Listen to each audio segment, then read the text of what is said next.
देश की पुलिस पर अक्सर आरोप लगता है कि कई बार वो अपने इलाके का हवाला देकर केस दर्ज करने से मना कर देती है, फरियादी को टरका देती है और दूसरे थाने में रिपोर्ट लिखवाने को कहकर ड्यूटी से पीछा छुड़ा लेती है। पुलिस की कोशिश रहती है कि उसके थाने में कम से कम केस दर्ज हों, सुख शांति बनी रहे और गुड बुक मेंटेन्ड रहे। इसे 2 थानों या 2 जिलों या 2 राज्यों के बीच सीमा विवाद भी कह दिया जाता है। लेकिन आज हम अब इस सीमा विवाद से उलट पुलिस के नए अवतार के बारे में आपको बताएंगे। इसमें पुलिस के 3 चेहरे हैं। पहला पंजाब पुलिस, दूसरा हरियाणा पुलिस और तीसरा दिल्ली पुलिस। आज पंजाब पुलिस की एक टीम दिल्ली के जनकपुरी पहुंची और बीजेपी नेता तजिंदर सिंह बग्गा को उनके घर से गिरफ्तार कर लिया और मोहाली के लिए रवाना हो गई। लेकिन इस कार्रवाई के विरोध में तजिंदर बग्गा के पिता प्रीतपाल सिंह ने दिल्ली के जनकपुरी थाने में पंजाब पुलिस के खिलाफ किडनैपिंग का केस दर्ज करा दिया। इसके बाद एफआईआर दर्ज होते ही दिल्ली पुलिस भी एक्शन में आ गई और दिल्ली कोर्ट से सर्च वारंट ले लिया। कोर्ट ने बग्गा को ढूंढकर कोर्ट में पेश करने को कहा। उसके बाद इसी सर्च वारंट के आधार पर दिल्ली पुलिस ने हरियाणा पुलिस से मदद मांगी। तब तक बग्गा को लेकर निकली पंजाब पुलिस की टीम हरियाणा क्रॉस कर रही थी। बग्गा की लोकेशन मिलने के बाद हरियाणा पुलिस ने कुरुक्षेत्र के पास नाकेबंदी कर ली और बग्गा को लेकर पंजाब के मोहाली लौट रही पंजाब पुलिस की टीम को रास्ते में ही रोक लिया। पंजाब पुलिस को बग्गा को मोहाली कोर्ट में पेश करना था, यानी पंजाब पुलिस की टीम उनके कब्जे में बीजेपी का नेता और उन्हें रोकती हरियाणा पुलिस।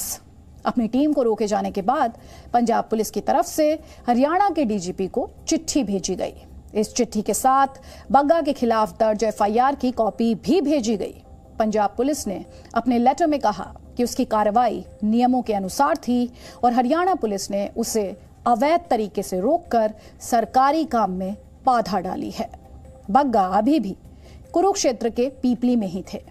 तभी हरियाणा के गृह मंत्री अनिल विज ने ऐलान किया कि वो बग्गा को पंजाब नहीं दिल्ली पुलिस को सौंपेंगे और ऐसा हुआ भी।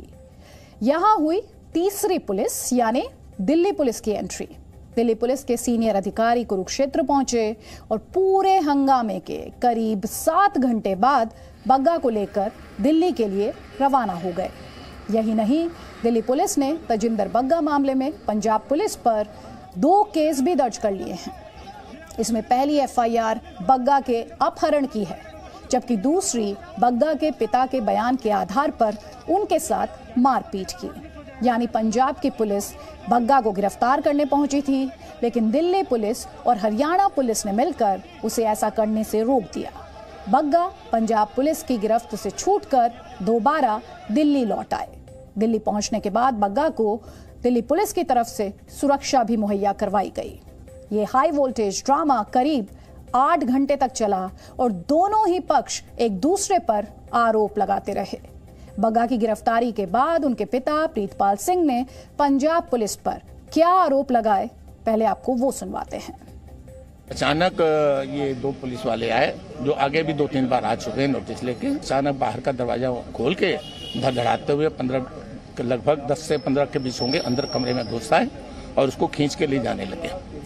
जब उसने कहा कि आप मेरे को कम से कम सर पे कपड़ा बांध लेने दो, तो उन्होंने नहीं सी और उसको जैसे पंजाबी कह रहे ध्रो के ले गया। अच्छा, फिर उसके बाद मैं उसकी वीडियो बनाने के लिए मैंने अपना फोन उठाया तो मेरे को कमरे में खींच के एक बंदा ले गया, मेरे को जबरदस्ती बिठाया, मेरे मुंह के ऊपर पंच किया और मेरा फोन जो मेरा बिजनेस फोन है जिसमें मेरा सारे बिजनेस के डिपेंड फोन है वो भी छीन के ले गए। बग्गा का भी फोन साथ में ले गए हैं। यहां हम आपको बताना चाहेंगे, पंजाब पुलिस ने दावा किया कि बग्गा को पहले भी 5 बार नोटिस भेजा जा चुका था और उसने पूरी कार्रवाई नियमों के मुताबिक की थी। ਅਕਿਊਜ਼ਡ ਹੈਗੇ ਜੀ ਤਜਿੰਦਰਪਾਲ ਸਿੰਘ ਬੱਗਾ ਨਿਊ ਦਿੱਲੀ ਦੇ ਨੇ। ਅਸੀਂ ਇਹਨਾਂ ਨੂੰ ਮਤਲਬ 5 ਨੋਟਿਸ ਸਰਵ ਕੀਤੇ 41A ਦੇ ਪ੍ਰੋਪਰ। ਹਰ ਵਾਰ ਨੋਟਿਸ ਡਿਊਲੀ ਸਰਵ ਹੋਇਆ ਉਹਨਾਂ ਨੂੰ। ਉਹਨਾਂ ਦਾ ਹਰ ਵਾਰ ਕੋਈ ਨਾ ਕੋਈ ਰੀਜ਼ਨ ਪਿੱਛੇ ਉਹਨਾਂ ਦਾ ਜਵਾਬ ਆ ਗਿਆ, ਐਕਸਕਿਊਜ਼ ਆ ਗਿਆ ਕਿ ਅਸੀਂ ਇਨਵੈਸਟੀਗੇਸ਼ਨ ਨਹੀਂ ਜੁਆਇਨ ਕਰ ਸਕਦੇ। ਸੋ ਅਲਟੀਮੇਟਲੀ ਅਸੀਂ ਕੱਲ ਇੱਥੋਂ ਰਾਤ ਇੱਕ ਪਾਰਟੀ ਭੇਜੀ ਸੀਗੀ ਕਿ ਹੁਣ ਅਸੀਂ ਉਹਨਾਂ ਨੂੰ ਅਰੈਸਟ ਕਰਕੇ ਲਿਆਈਏ ਕਿ ਇਨਵੈਸਟੀਗੇਸ਼ਨ ਅੱਗੇ ਜਾਏ। ਤਾਂ ਸਵੇਰੇ ਅੱਜ ਸਾਡੀ ਉੱਥੋਂ ਪਾਰਟੀ ਨੇ ਉਹਨਾਂ ਨੂੰ ਸਵੇਰੇ ਐਜ਼ ਪਰ ਲਾਅ ਅਰੈਸਟ ਕਰ ਲਿਆ। तो 5 नोटिस भेजे जाने की बात पंजाब पुलिस द्वारा कही जा रही है। अब आपके लिए समझना भी जरूरी है कि तजिंदर बग्गा पर पंजाब पुलिस ने ये कार्रवाई की क्यों। तो इसका बैकग्राउंड हम आपको समझाते हैं। 25 मार्च को दिल्ली के मुख्यमंत्री अरविंद केजरीवाल ने दिल्ली विधानसभा में कश्मीरी पंडितों के साथ हुए अत्याचार पर बनी फिल्म द कश्मीर फाइल्स पर बयान दिया था। इस दौरान उन्होंने फिल्म को टैक्स फ्री करने की जगह उसे यूट्यूब पर अपलोड करने की भी सलाह दी थी। इसके बाद बीजेपी नेता तजिंदर सिंह बग्गा ने अरविंद केजरीवाल के खिलाफ विवादास्पद ट्वीट किए। इन ट्वीट के खिलाफ आम आदमी पार्टी के नेता सनी सिंह अहलूवालिया ने बग्गा के खिलाफ शिकायत दर्ज करवाई थी। अपनी शिकायत में उन्होंने बग्गा पर लोगों की धार्मिक भावनाओं को भड़काने और अरविंद केजरीवाल को नुकसान पहुंचाने के आरोप लगाए थे। इसी शिकायत को आधार बनाते हुए पंजाब पुलिस ने 1 अप्रैल को मोहाली के साइबर क्राइम थाने में धारा 153A, 505, 505(2), 506 के तहत मामला दर्ज किया था। यानी तजिंदर बग्गा के लिए 3 राज्यों की पुलिस एक्टिव हो गई। पुलिस वर्सेस पुलिस जैसे हालात बन गए। हरियाणा पुलिस की तरफ से कहा गया कि उन्हें दिल्ली पुलिस की तरफ से अपहरण की जानकारी दी गई थी और इसलिए उन्होंने पंजाब पुलिस की टीम को रोक लिया और फिर बग्गा को दिल्ली पुलिस के हवाले कर दिया। हरियाणा के मुख्यमंत्री मनोहर लाल भी सामने आए और उन्होंने इस पूरे मामले में पंजाब पुलिस पर गंभीर सवाल उठाए। सुबह 5 बजे उठा करके ले गए, तब उनके पिताजी ने वहां एक एफआईआर कराई कि मेरे बेटे का अपहरण हो गया है, किडनैप हो गया है और वो एक गाड़ी इस प्रकार की ये है, उसमें कुछ लोग आए, उठा करके ले गए। और उन्होंने हरियाणा पुलिस को इन्फॉर्म किया कि हमें जो जानकारी मिली है कि पंजाब के कुछ लोग थे लेके गए। उसमें से हरियाणा पुलिस अलर्ट हुई और वो गाड़ियां जो थी उस नंबर की, एक गाड़ी नंबर की थी, बाकी 3-4 गाड़ियां और थी, उनको कुरुक्षेत्र में पिपली के पास उन्होंने उसको रोक लिया, पकड़ लिया है। अब चूंकि ये केस एफआईआर हमारे पास दिल्ली की इन्फॉर्मेशन है, हमारे पास और कोई इन्फॉर्मेशन नहीं कि वो पंजाब की पुलिस है, पंजाब में पकड़ा क्या किया, उस गाड़ी को रोक करके, और चूंकि दिल्ली की इन्फॉर्मेशन है तो हमारा काम ये था कि दिल्ली पुलिस को हम हैंड ओवर करेंगे, चाहे वो यहाँ के ले जाए और चाहे यहाँ से हम दिल्ली पहुँचाएंगे, क्योंकि हमारी ड्यूटी बनती है। इस बीच में उन्होंने अपनी आइडेंटिटी बताई कि हम पंजाब पुलिस के लोग हैं, हम इनको लेकर के जा रहे हैं। तो हमारा काम यही था कि हमें चूंकि इन्फॉर्मेशन दिल्ली पुलिस की है, दिल्ली पुलिस को हैंड ओवर किया है, आप या तो दिल्ली पुलिस से ले लें या वहां से दोबारा जाकर के अरेस्ट करें, लेकिन दिल्ली की पुलिस को इन्फॉर्म करने के लिए वो जरूरी था। हमारा काम हमने किया। इसके बाद आगे के घटनाक्रम में उन्होंने पंजाब पुलिस ने कहा कि हम कोर्ट में जाएंगे, ये करेंगे, वो करेंगे, उनका काम है। हम आपको ये भी बताना चाहेंगे कि हरियाणा पुलिस की तरफ से Punjab and Haryana high court में कहा गया कि उसे दिल्ली पुलिस से जो सर्च वारंट भेजा गया उसे लागू किया गया। हरियाणा पुलिस की तरफ से पंजाब पुलिस के किसी भी अफसर या पुलिस कर्मचारी को हिरासत में लेने की बात भी खारिज कर दी गई। वीडियो उन्होंने दिखाने की कोशिश की है कि जी वहां पर दिल्ली पुलिस के लोग बैठे हैं, वो वॉलंटरीली बैठे हैं। दिल्ली पुलिस के मिस्टर जैन पेश हुए हैं, उन्होंने ऑन इंस्ट्रक्शंस कराया कि हमने कभी डिटेन नहीं किया। वो अब कोशिश ये करने की कोशिश कर रहे हैं कि अरेस्ट करने के बाद ही हम एंट्री कराने गए थे। अरेस्ट करने के बाद कौन सी एंट्री कराने जाते हो? अगर आप में थी सारा प्रोसीजर फॉलो करने की हिम्मत तो पहले जाके एंट्री कराते, डीडीआर कराते। जब आप पकड़े गए हो तब आप हाईकोर्ट का यूज कर रहे हो कि जी मेरे पुलिस वाले डिटेन कर दिए। They are just trying to divert the main issue of with regard to kidnapping of Tajinder Pal Bagga the way they have done it. और अब पंजाब पुलिस कानून का हवाला देकर खुद को सही बता रही है, जबकि दिल्ली और हरियाणा पुलिस भी इसी कानून की दलील देकर इस कार्रवाई को गलत बता रहे हैं। लेकिन मामले को अधिक स्पष्ट करने के लिए हम आपको दिल्ली हाई कोर्ट की एक गाइडलाइन के बारे में बताएंगे। दिल्ली हाई कोर्ट ने जनवरी 2020 में इसी तरह के एक मामले में सुनवाई करते हुए एक कमेटी गठित की थी।